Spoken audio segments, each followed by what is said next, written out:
देख बाबू, अगर तू क्लास 10th में है और तेरे को अगर 90% प्लस लेके आना है ना, तो आज जो मैं बातें बताने वाला हूँ ना, उसको ध्यान से सुनना है, मानना है। और मैं तो बोल रहा हूँ कि लिख ले अभी, ठीक है। और उन बातों को फिर अपने, ये जो क्लास 10th में है ना भैया, अप्लाई करना है। तभी जाके तेरे वो हेल्प करेगी, ये वाली जो चीज़ें हैं आपके 90% लेके आने में, ठीक है। मैंने यहाँ पे 7 टॉपिक लिखे हैं यार, मैं 7 टॉपिक आपको अच्छे से बताने वाला हूँ। सबसे पहला बात है यार, सिलेबस। आप में से बहुत सारे बच्चों को यही पता नहीं कि भैया हमारे सिलेबस क्या है। तो एनसीईआरटी की वेबसाइट पे जाके देख लो, या मैं डिस्क्रिप्शन में भी चीजें वो डाल दूंगा। बहुत सारे बच्चे होंगे जो पीएलए की जो बुक्स हैं वही अपने बड़े भाई भैया दीदी से लेके और वह वो पढ़ने लगे होंगे। बहुत सारी चीजें हैं यार वो हटी हुई हैं, ठीक है। तो जो नीचे में डिस्क्रिप्शन में पीडीएफ या जो भी चीजें मैं डाल रहा हूँ वहां पे जाके देख लेना तुम्हारे सिलेबस क्या है, ठीक है। उसके हिसाब से आपको तैयारी करनी है। या लेटेस्ट जो एनसीईआरटी की वेबसाइट है वो भी मैं डिस्क्रिप्शन में डाल दूंगा, वहां पे भी जाके तुम लोग चेक कर सकते हो। तो वो आपको सिलेबस अच्छे से देख लेना है। फिर यार आप है वो सीधा सा बुक लेके आपको पढ़ाई शुरू नहीं करनी। आप इसे सामाजिक की एसएसटी की बुक लेके देखोगे, मैथमेटिक्स की बुक लेके देखोगे, आपको चीजें नहीं समझ में आएगी, सेल्फ स्टडी आप नहीं कर पाओगे। तो आपको करना क्या है, यूट्यूब पे जाना है और वन शॉट लेक्चर होते हैं ना, वन शॉट लेक्चर की 1 2 3 घंटे का 2 ढाई घंटे का एक लेक्चर होता है, एक वीडियो होता है, उसमें पूरा एक चैप्टर आपको समझाया गया होता है, पूरी एक एक्सरसाइज आपको समझाई गई होती है। तो वो वाले वीडियोज है आपको ढूंढने हैं, ठीक है। और फिर क्या करना है, बुक में जाना है, ठीक है। जो आपकी एनसीईआरटी से शुरू करना है, एनसीईआरटी की बुक करना है। और आरबीसी बोर्ड या यूपी बोर्ड, बिहार बोर्ड है, इनके लिए तो भैया ये एनसीईआरटी की बुक इनफ है। और ऐसे देखो, आपका जो मिड टर्म जो एग्जाम होगा यानी हाफ ईयरली एग्जाम होगा, उससे 1 महीना पहले कंप्लीट करने का टारगेट रखो। क्यों बोल रहा हूं मैं 1 महीना पहले कंप्लीट करने का टारगेट, क्योंकि भैया अब आता है आपका second and most important topic, जो कि है रिवीजन। आपको, आप जितना ज्यादा रिवीजन करोगे ना, रिवीजन सबसे इंपॉर्टेंट होता है, सबसे इंपॉर्टेंट। क्योंकि जितना ज्यादा आप रिवीजन करते हो उतनी ही ज्यादा चीजें आपके माइंड में वो बैठ जाती है, जो भी आपने पढ़ी है वो आपके माइंड में बैठ जाती है। और फिर आप जब एग्जाम लिख के आते हो तो आपको आप है वो अच्छे से वहां पे उखाड़ के आते हो। तो आपको रिवीजन करने में आपको टाइम मिल जाएगा महीना भर, ठीक है। मैं मिड टर्म की बात कर रहा हूँ, हाफ ईयरली एग्जाम की बात कर रहा हूँ। और हाफ ईयरली एग्जाम तक अगर आपने 1 2 बार रिवीजन कर लिया ना, उसके बाद में आपको 2 ढाई 3 महीने तक का टाइम और मिल जाता है। फिर उसमें तो 4 5 बार रिवीजन हो जाता है। क्योंकि यार इसमें एक रिवीजन की एक इंपॉर्टेंट एक चीज बताऊं आपको, कि आप रिवीजन जब करते हो ना तो हर बार टाइम आधा होता जाता है। कैसे, अगर आप पहली बार सिलेबस कंप्लीट करते हो, लेट्स सपोज आपको 5 महीने लगे या मान लो 6 महीने लगे, ठीक है। तो अगली बार आपको 3 महीने लगेंगे रिवीजन में, और अगली बार आपको 1.5 महीने लगेगा, अगली बार आपको 20 दिन लगेंगे। अरे बात समझो, तो हर बार टाइम आधा होता जाता है। मैंने ये एक पैटर्न है वो नोटिस किया। और आपको एक चीज बताऊं, जैसे आप जब रिवीजन करते हो, मैं रिवीजन करने वाले टाइम पे बता रहा हूँ, ठीक है। जब आप रिवीजन करते हो तो जैसे एक मैथ का एग्जांपल लेके चलता हूं मैं, एक पैटर्न पे या एक ही टाइप के 10 क्वेश्चन है, तो रिवीजन करते टाइम आपको 10 के 10 सोल्व नहीं करने, 10 में से एक सोल्व कर लो। हाँ, डिफरेंट टाइप के क्वेश्चन है वो आपको सोल्व करने जरूरी है, याद रखना, ठीक है। अब मैं आपको एक चीज बताऊं, तो आप है वो रिवीजन या जो भी आपने अपनी स्टडी है यार यूट्यूब से कर सकते हो, बहुत सारे लेक्चर पढ़े, लेकिन आप वहां पे भटक जाओगे आप। तो एक चीज देखो, कि आपको प्लेलिस्ट ढूंढनी है, ठीक है। कि एक प्लेलिस्ट में पूरी की पूरी मैथ मिल जाए, या पूरी हिस्ट्री मिल जाए, पूरी आपको ज्योग्राफी मिल जाए, ऐसी प्लेलिस्ट ढूंढनी है और फिर प्लेलिस्ट से पढ़ना है। वरना ऐसे आप अगर एक एक वीडियोस ढूंढ ढूंढ के ऐसे पढ़ोगे, कभी इस टीचर के पास जाओगे, कभी उस टीचर के पास जाओगे, तो भटक जाओगे। और अपने स्कूल के जो टीचर्स हैं वहां से आप जो पढ़ ही रहे हो वो तो बेस्ट है ही। खैर, अब आते हैं हम यार पीवाई क्यूज पे, ठीक है। पीवाई क्यूज पे जब आते हैं तो ये सब बहुत इंपॉर्टेंट है, पीवाई क्यूज, ठीक है। क्योंकि इससे आपको पता चलता है कि किस टाइप के क्वेश्चंस आपके एग्जाम में पूछे जाते हैं। तो आपको करना है क्या, पीछे एटलीस्ट आपको 3 साल के पीवाई क्यूज आपको देख लेना है, ठीक है। अपने बड़े भैया दीदी से, जहां से भी आपको पीवाई क्यू मिले वहां से जो पिछले सालों के क्वेश्चन पेपर्स उठा लो, ठीक है, लेके आ जाओ, सॉल्व करने शुरू कर दो। वहां वो नहीं मिल रहे हैं तो आप फोन में ही आप है वो सर्च कर लो, गूगल पे सर्च करके आपको ढूंढना आना चाहिए। नहीं आपको ऐसे आ रहा है तो मैं नीचे डिस्क्रिप्शन में वो डाल दूंगा, ठीक है। 1 2 दिन में आपको डाल दूंगा, और वो आप चेक कर लो और वो आपको सोल्व करना है। उससे आपको पैटर्न पता चल जाएगा, उससे आपको ये पता चल जाएगा कि किस टाइप के क्वेश्चंस है वो रिपीट होते हैं, क्वेश्चन स्टाइल कैसे किस टाइप की रिपीट होती है, कौन सी थ्योरम जैसे मैथमेटिक्स में लेवे तो वो रिपीट होती हैं, साइंस में कौन से डायग्राम्स रिपीट होते हैं, ये आपको पता चल जाएगा।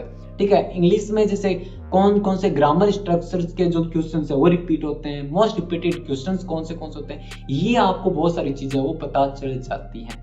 ठीक है, तो पीवाईक्यूज करना बहुत ज्यादा जरूरी है, बहुत ही ज्यादा जरूरी है। उसके बाद में एक चीज मैं बताने वाला हूँ, वो यार इसमें बहुत सारे लोगों की अलग अलग राय हो सकती है, लेकिन मैं अपने पर्सनल एक्सपीरियंस से बता रहा हूँ। होमवर्क, यार होमवर्क के बारे में बात ये है कि आप जितना अवॉइड कर सकते हो होमवर्क को अवॉइड करना है। अब आप बोलोगे भैया आप ऐसी बात कैसे कर रहे हो, बात ये है लला कि आप राइटिंग जमाने के चक्कर में, अच्छी नोटबुक बनाने के चक्कर में बहुत ज्यादा टाइम वेस्ट कर देते हो, वहां पे आप बहुत ज्यादा टाइम वेस्ट कर देते हो। और ये मैंने देखा है बहुत सारे स्टूडेंट्स के साथ होते हुए। उसकी क्या हो कि वो क्या करता है, मैथमेटिक्स जैसे लेते हैं, वो एक चैप्टर है, एक एक्सरसाइज है, उसने पहले रफ जो नोटबुक है उसमें सॉल्व करी, फिर वही है वो उठा के अपनी फेयर कॉपी में लिख रहा है। यार जो तूने सोल्व कर लिया है बाबू, जो तेरे को क्वेश्चन आ रहा है वही तो वापस उस फेयर कॉपी में लिख रहा है बना, उसका क्या मतलब। ठीक है, तो इसका एक छोटा सा मैं आपको एक चीज बताऊं क्या कर सकते हो यार तुम मैथमेटिक्स में, आपको बता दूं क्या कर सकते हो कि जो आपको क्वेश्चन बताए सर ने स्कूल में, ठीक है, और तब आपको थोड़ा बहुत आइडिया हो जाता है कि यार ये क्वेश्चन मेरे को आ रहे हैं, ये क्वेश्चन मेरे को डाउट है, तो जो डाउट वाले क्वेश्चन है ना वो रफ में करो। और जो ऐसा है नहीं कि भैया ये तो मेरे को आ रहे हैं का बहुत ही कम चांस है इसमें गलती होने का, वो सीधे से फेर में कर लो। और जो डाउट वाले बहुत ही कम क्वेश्चन होंगे वो रफ में करके फिर सही हो रहे तो फिर उसको फेर कॉपी में है वो लिख लो। अगर आपके सर बहुत ज्यादा ऐसे बोल रहे हैं कि भैया करना ही पड़ेगा, बहुत ही ज्यादा बोल रहे तब, वरना आप कोशिश करो कि उसको उस पार्ट को, होमवर्क वाले पार्ट को इग्नोर करो। ठीक है, क्योंकि ये टाइम बचेगा यार। और मैंने देखा है यार बहुत सारी गवर्नमेंट स्कूल में क्या करते हैं कि टीचर्स यार आपको राइटिंग जमाना दे देते हैं, बहुत बार ऐसे होता है। क्योंकि मैं आपको एक बात बताऊं, बहुत राज की बात, बहुत गहराई वाली बात जो मैंने देखी है, मेरे बहुत सारे स्टूडेंट्स के साथ देखी है, इवन मैंने मेरे साथ होते हुए देखी है कि गवर्नमेंट स्कूल के टीचर ऐसे नहीं कि बहुत आलसी होते हैं यार, लेकिन मैं कुछ नहीं बोलूंगा यहाँ पे, कुछ नहीं बोलूंगा, लेकिन वो कॉपियां भराने में ज्यादा विश्वास रखते हैं थोड़ा सा। तो वो क्या करते हैं कि वो बोल देते हैं, और मैं ओनली गवर्नमेंट टीचर्स की नहीं बोल रहा हूँ यार, मैं बहुत सारे टीचर्स की बोल रहा हूँ, ऐसे बहुत सारे टीचर्स करते हैं, गवर्नमेंट टीचर की नहीं बोल रहा मैं ओनली। तो बहुत सारे टीचर्स ऐसे करते हैं कि वो दे देते हैं कि ये तुम्हें राइटिंग जमा के लेके आनी, ये ऐसे करके ले आना है, क्योंकि उनका ऐसे है कि घर पे जाके बच्चा वेला ना आ रहे, खाली ना आ रहे ऐसे। तो वो ऐसे देखते हैं कि आपका टाइम बस पढ़ाई पे ऐसे लगा रहे हो, लेकिन वो पार्ट टाइम पढ़ाई पे नहीं होता, वो जस्ट कॉपियां भरने में होता है, वो ओनली राइटिंग जमाने पे होता है। तो वहां पे आपको टाइम बचाना है, ठीक है। और जो होमवर्क हेल्पफुल होता है तुम्हारे लिए, ओनली वही होमवर्क करना है। अगर तुम्हें लगे कि ये होमवर्क भैया हेल्पफुल नहीं लग रहा मुझे, तो किसी भी कारण से, या सर को पूछो कि सर क्या ये वाला होमवर्क मेरे लिए सच में हेल्पफुल है, या आप ऐसे ही करवा रहे हो। तो अगर जो कोई होमवर्क हेल्पफुल नहीं है उसको इग्नोर करने की कोशिश करें। अब आगे बात में आते हैं 5 नंबर टॉपिक पे, वो है यार आपके नोट्स। नोट्स के बारे में आपको एक चीज बताऊंगी मैं, आपको सर पढ़ाते हैं, बहुत अच्छी बात है, जो भी आपको सर नोट्स बनाते हैं पढ़ाते हैं उसको फिर अपनी भाषा में थोड़ा सा ट्वीक करके आप लिख सकते हो, थोड़ा सा चेंज करके आप लिख सकते हो। नहीं लिख पा रहे हो कोई बात नहीं, जो आपको सर ने बताया वही अच्छे से आप बढ़िया से नोट्स बना लो, ठीक है। अच्छे नोट्स बनाना बहुत ज्यादा जरूरी है, और अच्छे नोट्स बना के फिर आपको एक चीज करनी है। जैसे सपोज करो कि एक हिस्ट्री का एक चैप्टर है, पहला चैप्टर बड़ा चैप्टर है, आपको बताइए, और उसका अगर आप नोट्स बनाओगे तो 5-6 पेज है वो भर जाएंगे।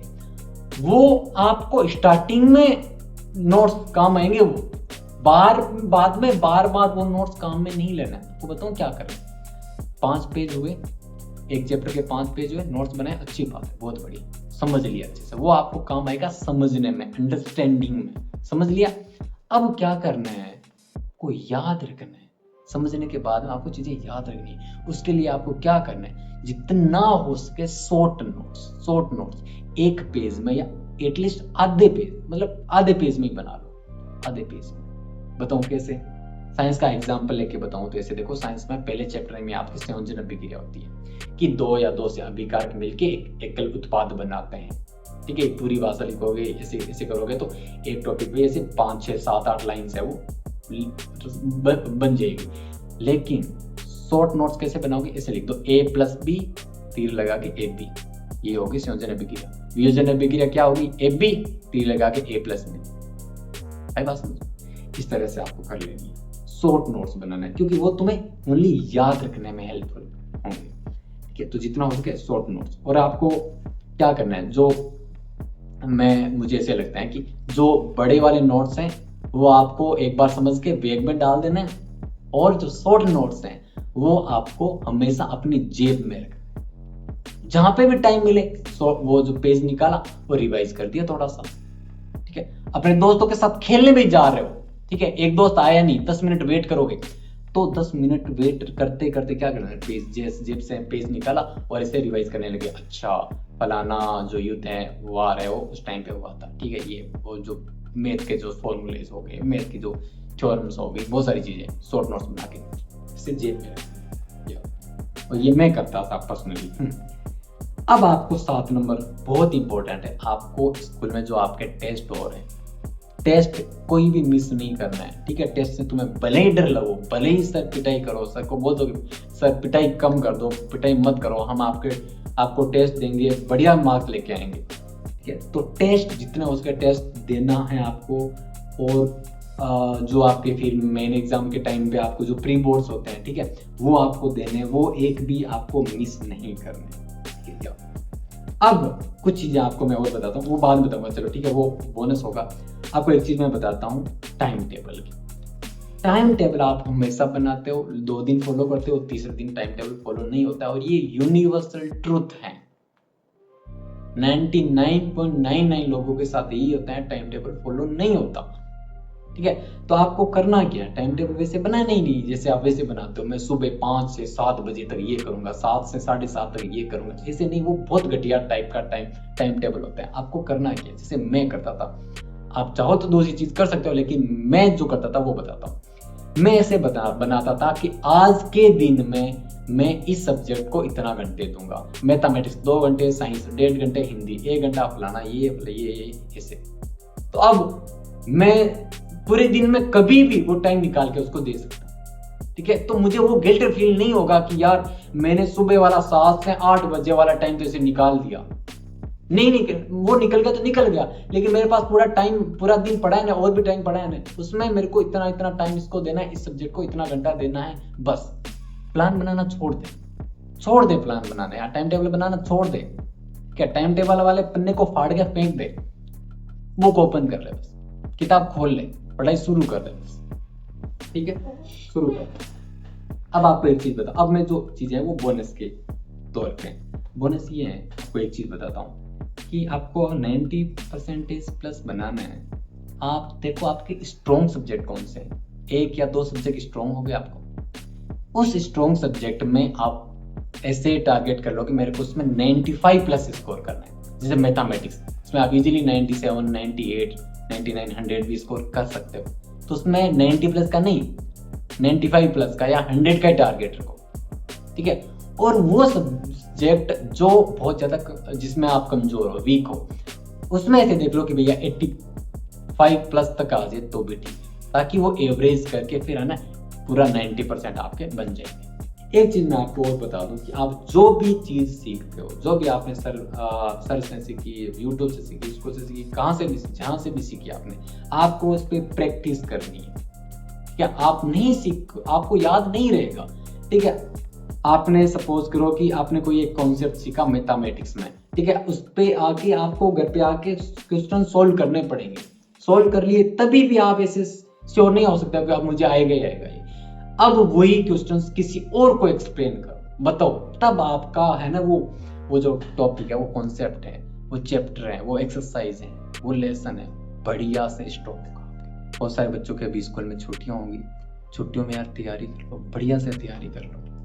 जब आप स्कूल में जाओ तो इसे लगना चाहिए भैया हमें तो आ रहा है, सर हमें तो आ रहा है, ये क्या करवा रहा है, हमें तो ये चीज़ आ रही है, इसे होना चाहिए।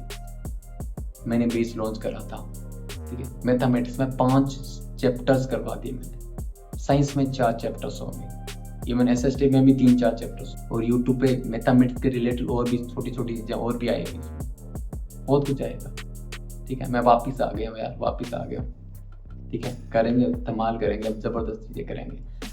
बस मुझे नीचे कमेंट बता दो कि भैया हम पढ़ेंगे, नीचे कमेंट बता दो कि भैया हम 90% लेके आएंगे। बस आपने बोल दिया, हमने मान लिया, सुन लिया, अब अप्लाई करेंगे, पढ़ेंगे, ज़बरदस्त स्कोर करेंगे, ठीक है। लग जाओ ज़बरदस्त। और अगर अगर अगर कोई बेस में मेरे साथ पढ़ना चाहता है तो प्लीज़ जाओ, ऐप जिन्होंने डाउनलोड कर रखा है और बेस नहीं लिया जाके ले लो, और पीछे वाले जो वीडियोज हैं जाके देख लेना, ठीक है। ये जो छुट्टियाँ हैं बढ़िया से इसमें पढ़ लो यार, पढ़ाई करो बस।